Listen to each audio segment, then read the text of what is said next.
Hello, everyone, and welcome to This Explainer. I am absolutely thrilled to be your guide today because we are embarking on a truly fascinating journey. We're going to dig deep into the true origins of ancient Chinese civilization. Seriously, we're going way, way back, far beyond what you usually find in standard history books. We're going to peel back the layers of ancient myth to uncover the literal, physical foundations of human progress. Today, our focus is squarely on the foremost of the three sovereigns. This is a figure known as Tian Huang, the primordial ancestor who literally ignited the dawn of civilization. All right, let's dive right into this. So, here's a thought to start us off. What truly separates beasts from civilization? It's kind of a provocative question, right? But it's absolutely essential to our story. We often think of civilization as sprawling cities, the invention of writing, or vast fields of agriculture. But before any of that could even be a dream, early humanity was trapped in this dark, pre-fire world. Human growth wasn't limited by ideas, it was strictly limited by biology. Think about this. Early hominids spent up to 6 hours a day just chewing raw, fibrous food. 6 hours. We were purely hunters and foragers, spending massive amounts of our energy just trying to digest whatever we could scavenge. To cross that threshold into a true civilization, a fundamental biological barrier had to be completely shattered. Okay, let's jump right into Section 1, the first sovereign, catalyst of progress. Enter Tian Huang. He is the heavenly sovereign, also known by the name of the great cultural hero, Sui Ren. Now, you have to understand, he isn't just some mythic figure throwing magical lightning bolts down from the sky. No, according to the source material, he represents something incredibly tangible, the literal mastery of thermal chemistry. Sui Ren is credited with inventing the wood-drilling fire method. And sure, archaeological evidence tells us early humans used fire hundreds of thousands of years ago. But Sui Ren, he represents that specific crucial moment when humanity intentionally mastered and harnessed fire to completely change their social and biological structure. He didn't just stumble upon a wildfire, he controlled the flame, and he brought its blessing directly to the people. It was a total game changer. Moving on to Section 2, Civilization's Spark, a true biological revolution. So the mastery of this wood-drilling fire method triggered a pretty remarkable domino effect. By applying heat, literally unlocking the secrets of thermal chemistry, Tian Huang introduced cooking and boiling. And why is that so revolutionary? Well, because raw grains and rice are incredibly tough for the human digestive tract to process. You get almost nothing out of them. But by applying heat, cooking allowed for massive, unprecedented calorie absorption. This directly sparked explosive population growth because, for the very first time, people were actually getting sufficient energy from their food. Plus, managing this fire led straight to the invention of pottery. I mean, you can't boil food or store water for the long term without fired clay, right? These cascading effects literally built the physical foundation of all human society. Which brings us to Section 3, Evolutionary Stages, the Foundation of Growth. This primordial spark set off 3 very distinct evolutionary stages. It's like a giant puzzle coming together.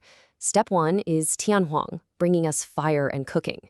This perfectly paved the way for Step 2, the earthly sovereign Fuxi, who introduced nets and the domestication of livestock, finally moving humanity away from pure hunting and gathering. And then finally, we reach Step 3, the human sovereign, Shennong, who introduced complex agriculture and medicine. But notice the flow here. This is absolutely crucial. The complex agriculture of the human sovereign, growing those vast amounts of grain, was completely impossible and frankly useless without Tian Huang's fire coming first. You simply cannot build a civilization on grain if you don't first have the fire to cook it. Tian Huang is the ultimate prerequisite for everything that followed. Next up is Section 4, Lineage of the Wind, exploring those deep cultural roots. The sources trace Tian Huang and his successors all the way back to the Feng, or wind lineage. This was an ancient matrilineal society that represented a really deep, harmonious existence with the natural world. These early sovereigns essentially acted as shamanic priest kings. They were incredibly connected to nature and the spiritual realm. In fact, ancient texts often represent them with powerful totems, things like bird bodies, snake tails, or bullheads.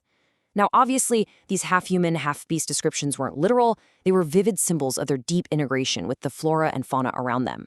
They ruled their people through natural grace and harmony, completely devoid of coercion. All right, let's turn to Section 5, Sovereign versus Emperor. This is a massive ideological clash. So these cultural roots we just talked about build into two entirely different worldviews. On the left side here, we have the sovereign, or Huang. This is the model of Tianhuang. A sovereign rules through peace, through invention, and by providing tangible blessings to the people, things like fire or medicine. Because of this, they are naturally elevated by a very grateful populace. There's no military, no forced submission. But then, on the right side, we have the emperor, or Di. This title of emperor is born directly out of violence, conquest, and military force. It is the rule of the hegemon, held together by armies and the sword. It's just a complete ideological fault line, right? You have the peaceful grace of the sovereign standing in stark contrast to the forceful dominance of the emperor. And sadly, that leads us right into Section 6, the fall of peace, the end of the Golden Age. After what was literally millennia of peace under the graceful rule of the sovereigns, the era violently fractures at the Battle of Zulu. This was the exact moment the Yellow Emperor violently usurped power from Chiyu, who was the leader of the Juli tribe and the one representing the old, harmonious ways of the sovereigns. The Yellow Emperor introduced warfare, military conquest, and forced submission to the region. This single event marked the tragic end of the natural, peaceful succession of the sovereigns and ushered in centuries of endless conquest under the rule of the emperors. It was the very first violent dynastic cycle, and it forever altered the philosophy of leadership in the ancient world. Following that totally devastating defeat, the descendants of the sovereigns were driven far south, down into the Yangtze River basin and beyond. But here's the amazing part. They absolutely refused to be seen as mere defeated barbarians. No way. They took on the name Sanmiao, which translates to the seedlings of the three sovereigns. They held so firmly to their noble roots, maintaining all the profound agricultural and spiritual knowledge of their ancestors. By calling themselves Sanmiao, they were boldly declaring to the world, "We are the true founders of civilization. We are the direct descendants of Tianhuang, the bringer of fire." They preserved the beautiful legacy of the sovereigns even as the emperors claimed the rest of the continent. So, looking back at all of this ancient history leaves us with a really profound question for our world today. Does modern society value the peaceful grace of the ancient sovereigns, or do we value the forceful dominance of the emperors? When we look at our own leaders today, do we celebrate those who provide tangible inventions, healing, and warmth to humanity, just like Tianhuang did, or do we idolize those who conquer, dominate, and just enforce their will? The primordial spark of civilization was lit by invention and peace, for sure, not by the sword. It's a really powerful legacy to reflect on, isn't it? Well, thank you so much for joining me on this explainer. I really hope this deep dive into the ancient origins of civilization has sparked your curiosity to keep learning. Catch you next time. When you close your eyes, right, and just picture an ancient ruler like the absolute pinnacle of power in the ancient world, what do you actually see? I mean, for most of us, it's a guy on a horse. Hmm. Or maybe a chariot. Exactly. You picture a sprawling army, spears, bronze armor, just this iron-fisted emperor sitting on a throne that is essentially held up by the threat of violence. Yeah, we've been completely conditioned to think of power as something that has to be taken. Yeah. Something seized by force, expanded by conquest, and held by fear. Right. It's the standard narrative of human history. It really is. Yeah. And it's a hard one to shake. I mean, we measure the greatness of civilizations by the borders they expanded and, well, the populations they subjugated. Yeah. The story of human organization is almost always told as a story of the sword. But what if I told you that the absolute earliest form of ultimate power, like the very root of leadership at the dawn of civilization, wasn't based on military conquest at all? Which is a wild thought. It is. Imagine a society where the highest authority a person could hold was granted not out of terror, but out of pure, unadulterated gratitude. Yeah, that completely upends our understanding of how societies form, because we're looking at a deeply distant past here. Right. A time long before standing armies existed, before any city had walls, before violence became the primary currency of leadership. We are talking about the true genesis of societal structure. So today we are taking you, our listener, on an incredibly deep dive into the primordial roots of ancient Chinese civilization.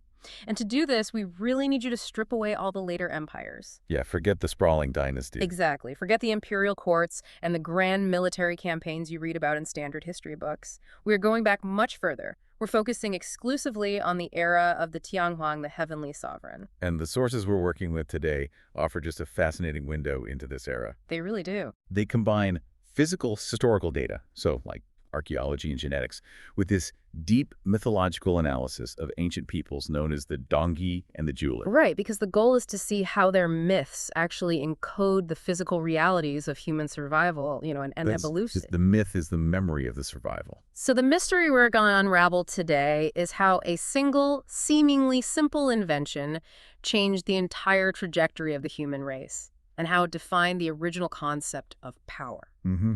We're going to uncover how the ancient, peaceful essence of a sovereign, the Huang, was eventually shattered by the rise of the Emperor of the Dai. And that entire epic shift, it starts with a literal spark. It does. Because before any complex concept of rulership could even begin to take shape, humanity had crossed this brutal biological and technological threshold. Right. Without a specific catalyst, human beings were physically capped in their development.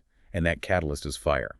Specifically, the mastery of creating it on demand. And our sources point directly to a foundational cultural hero named Siren. Yes, Siren.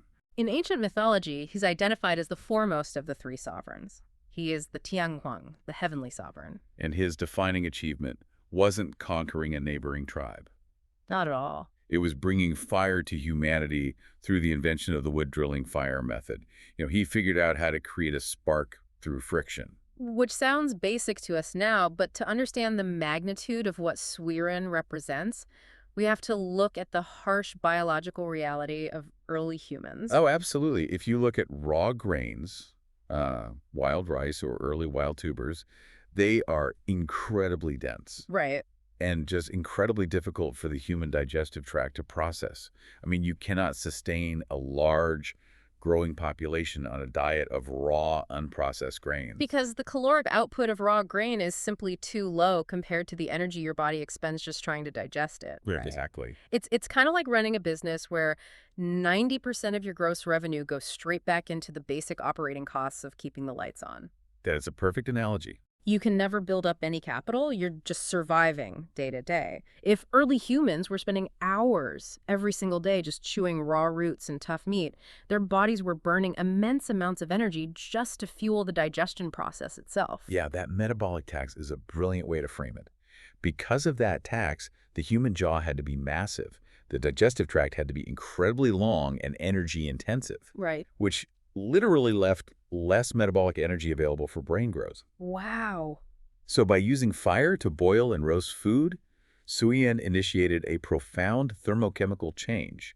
The sources refer to this as the cooking revolution. The cooking revolution. So cooking acts as a kind of external stomach, basically. Precisely. Yeah, you're outsourcing the hardest part of digestion to the fire. That is so cool. Applying heat breaks down the complex carbohydrates in grains, and it denatures the proteins in meat.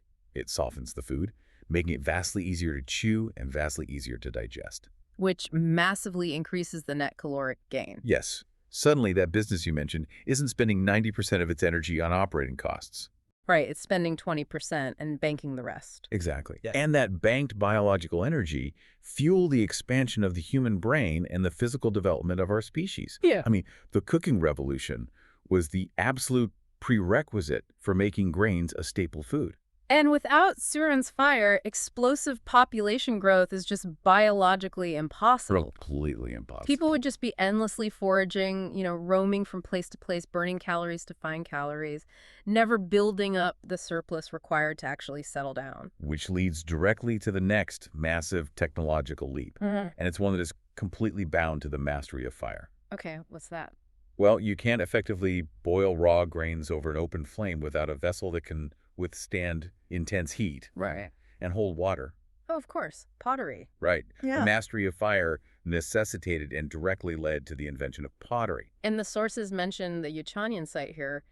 And the physical history is just mind-blowing. Archaeologists found fired pottery fragments there dating back 18,000 years. 18,000, it's staggering. 18 millennia ago, people in this region were shaping clay and baking it in fires hot enough to alter its physical state. And firing clay was humanity's very first act of intentionally altering the chemical properties of matter. Wow. Think about the cognitive leap required for that. Right. To take soft, water-soluble earth, apply intense, sustained heat, and fundamentally change its molecular structure to create a hardened, durable vessel. just to hold boiling water. Exactly. Yeah. Fire and pottery were the twin engines that drove early human settlement. You know, I have to push back gently on the standard timeline we're all taught in school here, because this completely flips the script. How so? Well, the traditional narrative says that agriculture was the dawn of civilization. Right. We're told that someone planted a seed, decided to stay in one place to watch it grow, and boom, we got villages, towns, and society. Well, right. But looking at this biological barrier,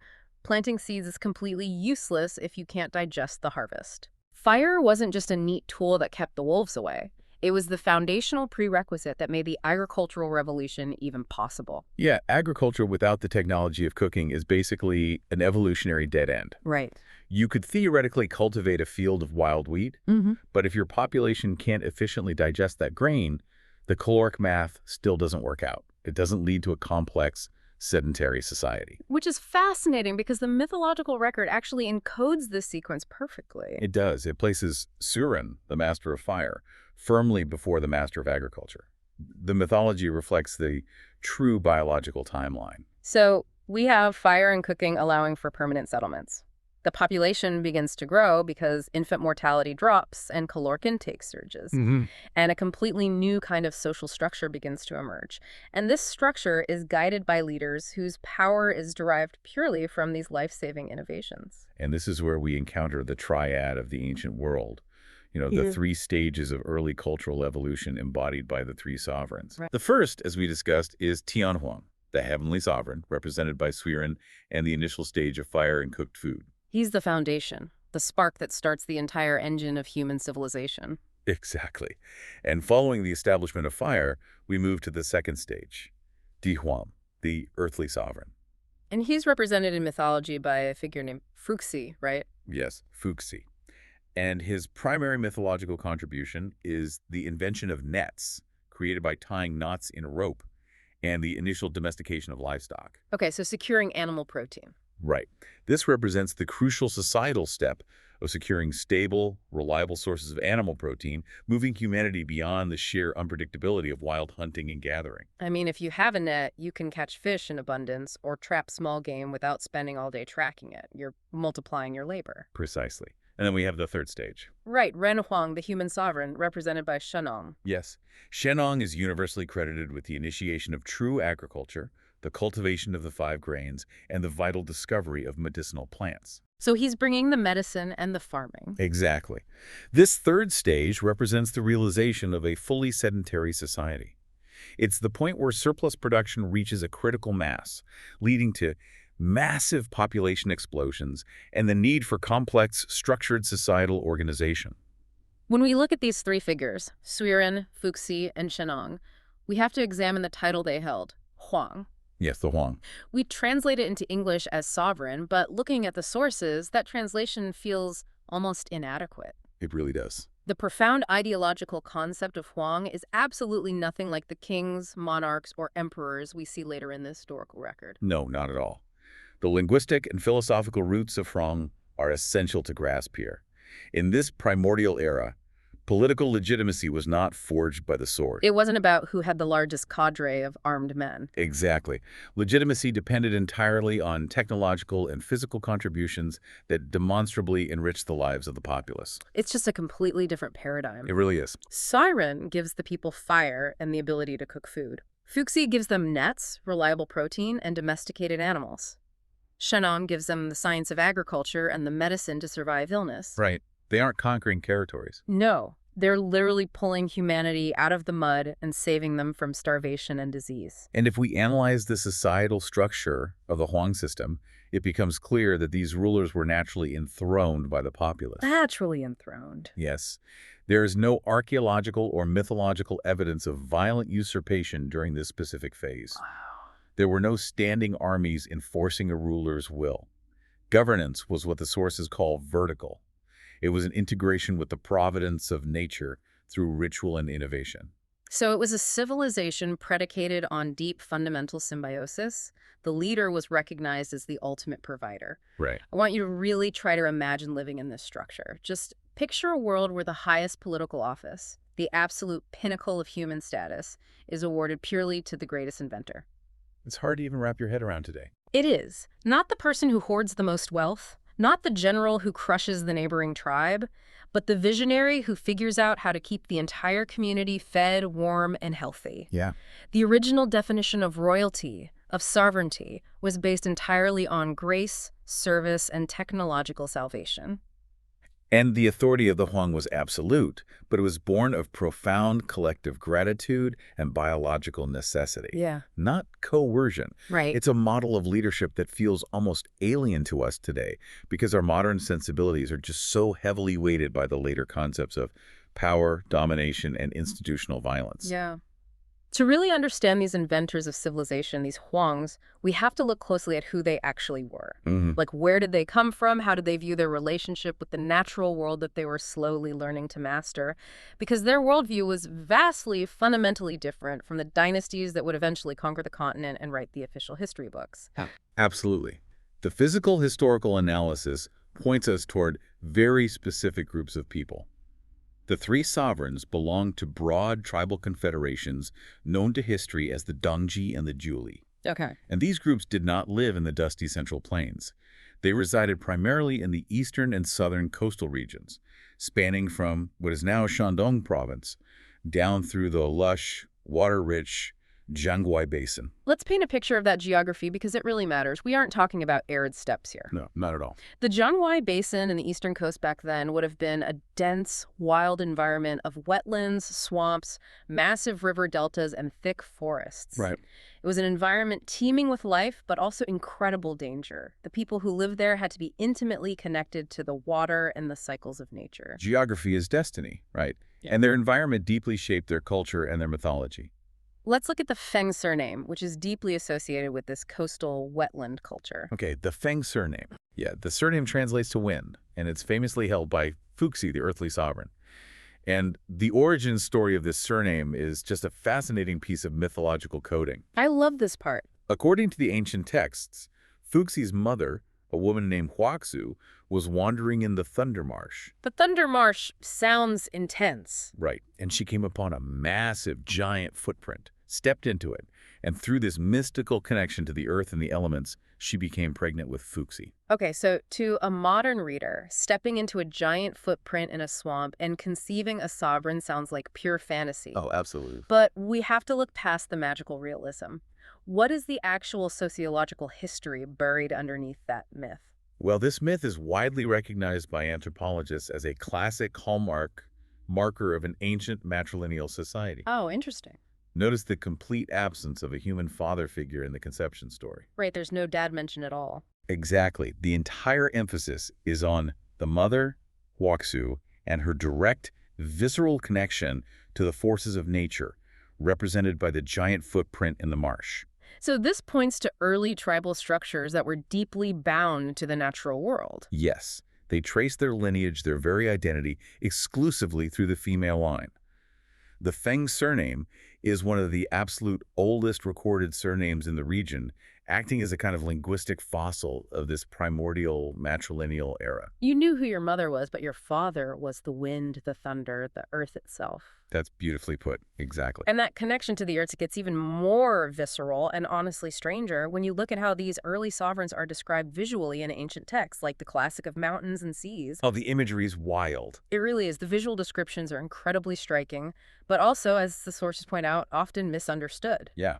In these ancient records, Fixie and his female counterpart, Nuwa, are consistently depicted with human heads, but their lower halves are the long, coiled, serpentine bodies of snakes. Which is such a specific image. And it isn't just them. Shenong, the human sovereign who invented agriculture, is described as having a human body, but the head of a bull and the nose of a tiger. Right. Then you have figures like Jumang, a deity associated with the East and with Fuxi, who is shown with the body of a bird and a human face. It's a menagerie. Yeah. And it raises a vital question for anyone studying these texts. Yeah. How are we actually supposed to interpret these hybrid descriptions? Right, because they obviously weren't literal monsters. No, exactly. Yeah. It's crucial to understand that these aren't literal historical accounts of monsters roaming the eastern seaboards. This imagery is overwhelming evidence of profound totemism. Totemism meaning these specific tribes identified themselves with the traits of specific animals in their environment. Yeah, but it goes much deeper than just picking an animal as a mascot or a symbol.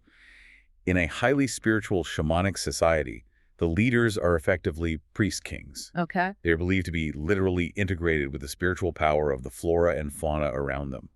The boundaries between human and nature are fluid. That makes so much sense. So the bull represents the immense brute physical power required to break the earth for early agriculture. Exactly. And the snake, moving seamlessly between land and water, shedding its skin, it represents the rivers, the earth, and the eternal cycle of rebirth. And the bird represents the wind, the sky, and spiritual communication. Right. When Shenong is depicted in text with a bull's head, it's a mythological encoding of his societal role. He's the master of agricultural beasts of burden, channeling the spiritual power of the earth itself to feed his people. But wait, if we look at the timeline of when these texts, like the Classic of Mountains and Seas, were actually compiled, they were written down much later, right? Yes, much later. They were recorded by historians who belonged to the victorious groups from the Central Plains, the people who eventually conquered the Donji and the Zhuli. I can't help but see a darker motive here. When these later historians recorded the ancient, deeply spiritual, shamanic practices of the coastal people, did they intentionally take these poetic, totemic metaphors and mold them into literal, physical half-beasts? That is a highly astute reading of the historiography. Like, were they trying to make the ancestors of their enemies look like literal monsters? History is, almost without exception, a narrative curated by the victors. Yeah. When a newly dominant militaristic culture encounters an older, highly spiritual shamanic culture with deep totemic bonds, there is a clash of worldviews. Translating those deep metaphorical bonds into literal, monstrous physical descriptions is a devastatingly effective way to other the conquered people. Wow, to other them. Exactly. Yeah. It shifts figures like Shenong and Fuxi from being revered, ancestral inventors of human survival, into strange, alien beings of a savage bygone era. So it justifies the conquest. Precisely. It paves the psychological way for the new rulers to claim that they alone are the true bringers of civilized human order. It's a brilliant, insidious form of ancient propaganda. It really is. You don't erase the inventors of fire and agriculture. They're too important to the culture. You just subtly rewrite them as beasts that had to be replaced by real human kings. And that perfectly sets up the inevitable, violent clash that changed the world. Because this era of symbiotic, peaceful innovation, this era of the Huam, it could not sustain itself forever in a changing world. No, the math of human expansion eventually caught up with them. Right. As populations exploded thanks to the very agriculture and cooking technologies the sovereigns invented, and as the climate underwent shifts, resource competition became a harsh reality. Land and food were no longer infinitely abundant. Exactly. The age of the sovereign, based on natural grace, technological providence, and peaceful enthronement, was on a collision course with a completely new, ruthless paradigm. We are approaching the age of the emperor. To truly understand this collision, we have to introduce one of the most fascinating, tragic, and terrifying figures in ancient lore, Qiyu. Yes. Qiyu is a towering, complex figure in this narrative. He's recorded as a powerful descendant of Shenong, which gives him immense ancestral legitimacy. He's the formidable leader of the Zhuli tribal confederation, reigning over those eastern and southern lands. And the sources compiled by later historians describe Qiyu and his tribe in truly terrifying terms. Wow, so. They are said to have bronze heads and iron foreheads. Bronze heads and iron foreheads. Again, if you read that with a literal mythological lens, it sounds like he led an army of iron golems or robots. Right, exactly. But peeling back the myth to look at the physical history, what are we actually seeing in the archaeological record of the Zhuli? We are seeing the terrifying dawn of advanced metallurgy. Oh, wow. Qiyu was not a mythological monster. He was a master of early bronze and metalworking. While other tribes were still fighting with sharpened stones and bone, his tribe could craft powerful metallic weapons, armor, and hard helmets. So that's the reality behind the bronze heads. Yes, it gave them an overwhelming technological and psychological advantage in warfare. Furthermore, Qiyu is described as having immense shamanic abilities to manipulate the weather. Manipulate the weather. Yeah, summoning thick, blinding fogs and torrential rains during battle. Which again, stripped of the magic, likely means Qiyu and the Zhuli were just absolute masters of their coastal wetland environment. Absolutely. They knew how to fight in the thick fog of the marshes, using the heavy rains to blind and bog down their enemies. They used the environment as a weapon. They did. So you have this incredibly advanced, heavily armored, weather-savvy leader of the Zhuli in the east. And then the peaceful paradigm is utterly shattered by a new, aggressive force arriving from the arid north, the Yellow Emperor. Right, the arrival of the Yellow Emperor, leading a hardened coalition of northern tribes, represents the ultimate inflection point in this history. It's the big clash. The inevitable clash over resources and dominance between the Yellow Emperor's northern forces and Chiu's eastern Zhuli culminates in the epic Battle of Zulu. And this is not just a battle, it's a defining moment in the physical and philosophical history of human civilization. It reads like a clash of absolute titans. Chiu brings his bronze weaponry and his mastery of the coastal fog, trying to blind, confuse, and bog down the northern armies. But the Yellow Emperor counters this not just with troops, but by utilizing entities described in the myth as the wind god, to blow away the dense fog, and the goddess of drought, to dry up the torrential rains and harden the muddy ground. Right. And in the end, the technology and the tactics of the North prevail. The Yellow Emperor defeats Chiu. But we have to look past the clash of armies to see the real tragedy here. What's that? If we look closely at the sociological shift, we see a massive historical fault line tearing open. The Yellow Emperor's victory at Zuolu marks the first successful violent revolution in this ancient history. No. In the terminology of later political historians, it's the initiation of the dynastic cycle. So it's the first time we see a regime change brought about entirely by bloodshed, military strategy, and conquest, rather than by an inventor gifting a life-saving technology to a grateful public. Exactly. The nature of power changed overnight. And this brings us to a profound shift in the very terminology of leadership. The word itself changes. Yes. The Yellow Emperor and the rulers who followed his lineage took on a completely new title, Dai, Emperor. And the sources detail a fascinating etymological journey for this specific word.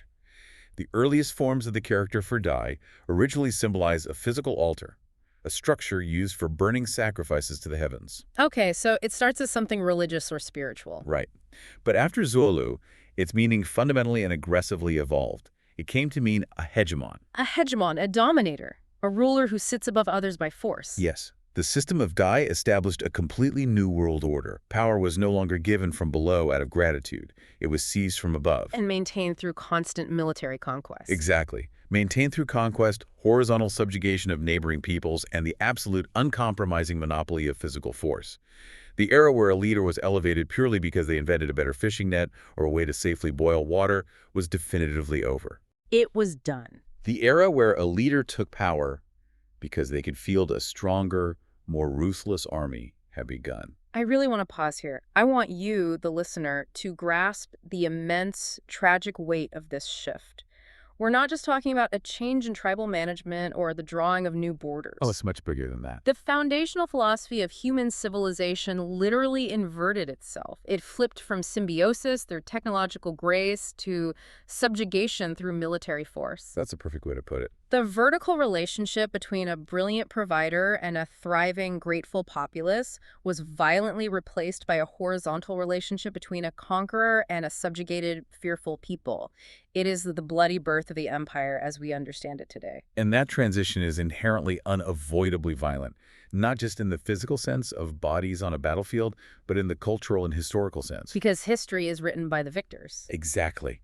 Once the logic of the sword became the dominant, unquestioned force on the continent, what was to be done with the brilliant surviving descendants of the Huang? What happened to them? What happened to the people of Surin, Fuxi, and Shennong, who remembered a time when leaders were creators, not killers? That's the ultimate problem for a conqueror, isn't it? If you're the new emperor, the new hegemon, you cannot tolerate a large advanced population sitting around whispering, hey, the old leaders were better. They gave us fire and farming. All this new guy does is demand taxes and draft our sons into his armies. Yeah, you can't have that. You have to deal with the ideological threat of the survivors. And deal with them they did. Following their crushing defeat at the Battle of Zulu and the subsequent death of Chiyu, the survivors of the Zhuli Confederation could not safely remain in their ancestral lands. The new regime was too hostile. Way too hostile. They were forced to flee. They migrated south in a massive, arduous exodus, leaving the eastern seaboard and settling deep in the Yangtze River Basin and the remote mountainous regions of what is now Hunan Province. And this geographical detail is vital. This is where the physical history, the archaeology, and the genetics perfectly validates the ancient narratives. It is one of the most stunning correlations in the sources. Tell us about the rice. Modern DNA analysis and paleobotany pinpoint the origins of the very first cultivated rice, the genetic ancestor of the rice that feeds billions today, precisely to this region in and around Hunan province, dating back to this exact era. Wow. The people fleeing south were the direct descendants of Shennong, the master of agriculture. Despite their military defeat, they brought their highly advanced farming technologies, their seeds, and their knowledge with them into exile in the Yangtze Basin. They lose the war, but they carry the fire of civilization with them. They do. And as they settled in this new, difficult land, they took on a new name. A name that is loaded with profound meaning, sorrow, and absolute defiance. They called themselves the San Miao. The Sanya. I want us to really dig into this name because it is a brilliant piece of cultural resistance. What does the word Miao mean in this ancient context? Miao literally translates to seedling, Right. specifically the young shoots of grain or rice. This points directly to their core identity as the world's first advanced agriculturalists. They are declaring themselves the people of the rice seedlings, the original cultivators of the earth. It is a badge of honor related to their technological and life-giving prowess, a direct callback to Shennong. They are the seedlings. Now, Yeah. what about the sand? Sand means 3, right? Yes, and this is where the physical historical hypothesis presented in our sources is truly striking and deeply moving. The San in San Miao refers explicitly to the 3 sovereigns, Tianhuang, Dihong, Renhuang, Suren, Fuxi, Fenong. That is incredible. By calling themselves the San Miao, they were making a massive ideological statement. Despite being driven from their ancestral lands by overwhelming military force, despite being branded as enemies of the new hegemon, they never, ever viewed themselves as defeated barbarians. Right. They vehemently refused to accept the violent logic of the dire. They held on to a fierce, proud identity. Through their very name, they were declaring to history, "We are the pure, legitimate inheritors of the true creators of human civilization. We are the seedlings of the 3 sovereigns." That gives me chills. Think about the resilience of that. They are in exile, pushed into the dense malarial mountains and southern river basins, rebuilding their lives from scratch, but they are holding on to the absolute core truth of human history. Exactly. They remember that human civilization was not born from the blade of a bronze sword, but from the spark of Suiren's fire. They are the living, breathing legacy of the original grace of the Huang. Unfortunately, holding the moral high ground and preserving the truth of human origins does not give you the power to write the official history books. No, it doesn't. The victorious lineage in the north, which eventually coalesced into what we now call the Huaxia identity, set about methodically redefining what civilization meant, using the brutal logic of the Dai Right. to establish their own absolute, unquestionable legitimacy. They had to actively marginalize and demonize the original innovators. How did they execute that cultural erasure? Like, how do you make people forget the ones who gave them fire and food? Through systematic, generation-spanning cultural degradation. The victorious regimes and their court historians painted Chiyu and the exiled San Miao not as the brilliant agriculturalists, metallurgists, and spiritual descendants they actually were, but as evil gods, violent rebels, and uncivilized, chaotic barbarians. Wow. The highly advanced, spiritually rich, symbiotic civilization of the Huang was deliberately and forcefully pushed out of the center stage of official history.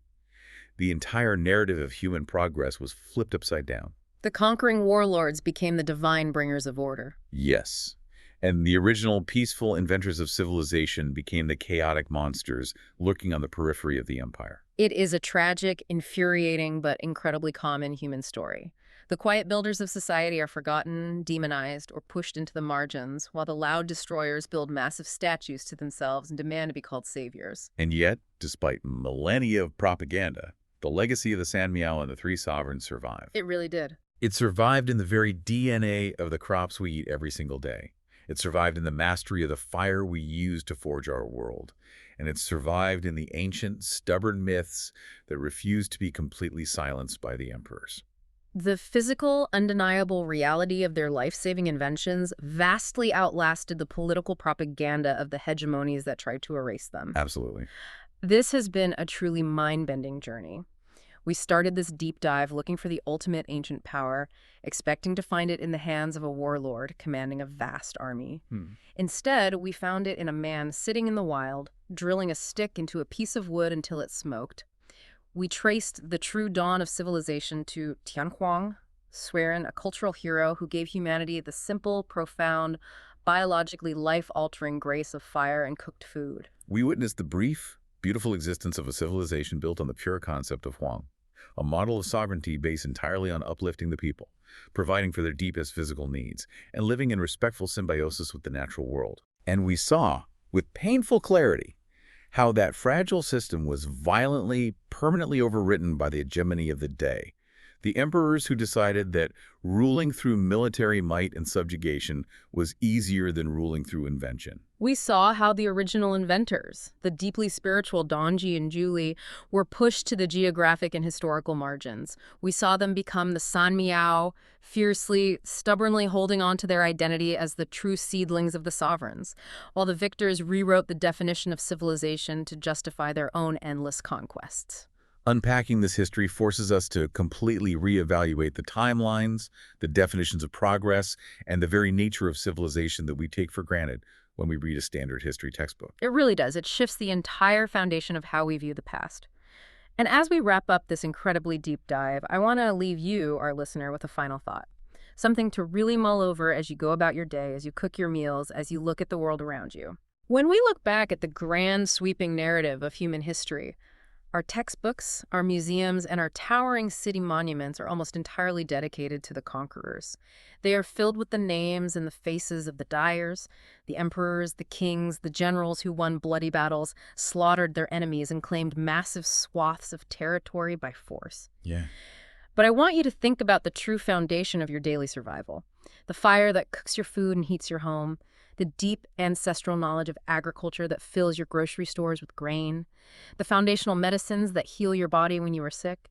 Every single one of those foundational pillars of human existence was given to us by the Huang, the innovators, the quiet observers of nature, the providers. It's a powerful realization. So, as we look around at our own modern societies, at our own political systems, and at the leaders we choose to elevate and admire today, ask yourself, which kind of leadership are we as a society truly prioritizing? Are we still mesmerized by the flash, the volume, and the aggressive power of the one who dominates and conquers? Or are we finally ready to seek out and support the quiet, enduring grace of the one who invents, who provides, and who elevates? Thank you for joining us on this deep dive into the primordial past. Keep questioning the narrative and stay curious.